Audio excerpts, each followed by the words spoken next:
Cette maison rend peut-être ses habitants malades, ou celle-ci, ou même celle-là. Selon une récente étude effectuée par le Partenariat pour des environnements intérieurs sains, 70% des Canadiens ne réalisent pas que la qualité de l'air de leur demeure peut affecter leur santé. En fait, votre maison pourrait bien être un terrain fertile pour les allergènes et les moisissures dont les émanations nocives peuvent entraîner des problèmes respiratoires. Depuis une dizaine d'années, les gens sont conscients de l'importance de conserver l'énergie. Les maisons sont maintenant tellement étanches à l'air et éconergétiques que la ventilation ne se fait presque plus, surtout durant les mois d'hiver, lorsque toutes les portes et les fenêtres sont fermées. Daniel Galipeau et sa famille ont découvert les conséquences qu'entraîne un manque de ventilation lorsqu'ils ont acheté leur nouvelle maison à Ottawa. Lorsque nous avons déménagé dans notre maison, nous avons remarqué que les allergies et les symptômes d'allergie de mon fils ont augmenté un peu. Il toussait. Après la deuxième semaine, il y a eu une crise d'asthme. Nous n'étions pas conscients à l'époque, mais notre maison le rendait malade.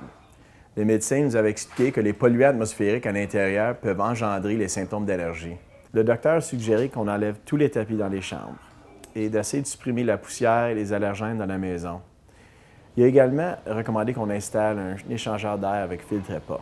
Les Galipeau ont consulté Jerry Gagnon, un expert en ventilation, qui leur a dit qu'ils n'étaient pas seuls. L'on estime que dans une famille sur 4, un des membres souffre de maladies respiratoires comme les allergies ou l'asthme. Au cours des 15 dernières années, les cas d'asthme ont augmenté de 160 %, surtout chez les enfants. Ces maladies potentiellement mortelles peuvent être aggravées par la pollution de l'air intérieur. La pollution intérieure dans la maison est souvent liée à une maison qui est bien isolée.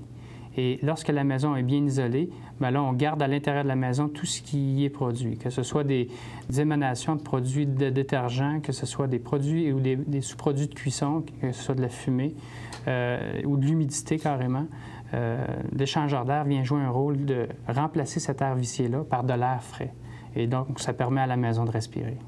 L'Association pulmonaire recommande de ventiler et de filtrer l'air qui circule afin de contrôler la pollution atmosphérique à l'intérieur. Un échangeur d'air avec filtre EPA permet de renouveler complètement l'air grâce à un apport d'air frais et en supprimant les polluants atmosphériques intérieurs.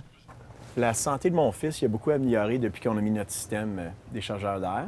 Lorsqu'on arrive à la maison, tu ressens tout de suite la qualité de l'air, que ça a vraiment fait une grosse différence. Les échangeurs d'air avec filtration EPA de Venmar sont enregistrés auprès de Santé Canada comme appareil médical de classe 1. Les gens qui s'en procurent un sur ordonnance peuvent parfois déduire le prix d'achat de leurs impôts.